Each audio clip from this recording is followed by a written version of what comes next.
এইবাৰ মানে মোৰ মায়ে ভিন ভিন প্ৰকাৰৰ ফুল ৰুইছে, তাকেই আপোনালোকক দেখাব কৈছে। ময়ো আৰু মাৰ আদেশটো পালন কৰি আপোনালোকক দেখাইছোঁ।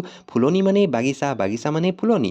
2 খোজমান আগুৱাই গ'লে আপোনালোকে দেখিব বাগান, অৰ্থাৎ মোৰ প্ৰপাৰ্টি। চাকৰি তাকৰি নাপালে এয়াকে বিক্ৰী কৰি চলিব লাগিব আৰু জীৱনটো নে কি? গৰমটো পৰিছে, আহক এতিয়া লেটছ হেভ চাম নট গান্নে কা জুচ বাট ৱাটাৰ মিলন কা জুচ। অলপ ক'লা নিমখ এড কৰি দিব, দেন আমাৰ টেষ্টটো ইনক্ৰিজ হৈ যাব। ট্ৰেন্সপাৰেণ্ট গিলাচ এটাত বাকি ল'ব, এড কৰিব 2টা বা 3টা বৰফৰ টুকুৰা। এয়া খাই পিছদিনাখন পানী লগা জ্বৰ নহ'লেহে ৰক্ষা। এতিয়া আকৌ যোৱাৰ সময় আহি পৰিলে গুৱাহাটী। ৰাতিপুৱাই ISBTৰ পৰা আমি জালুকবাৰী আহি আছোঁ। আমাৰ ড্ৰাইভাৰ খুৰাজন মুছলিম আছিলে, সেইকাৰণে হৰিনাম এটা লগাই লৈছোঁ। জালুকবাৰী পালোঁ, ইয়াৰ পৰা কোনো বাছে আমাক নিনিয়ে আমাৰ গন্তব্যস্থলী।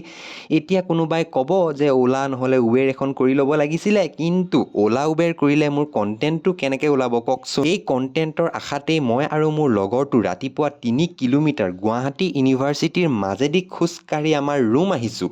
এয়া হৈছে মেমৰিজ।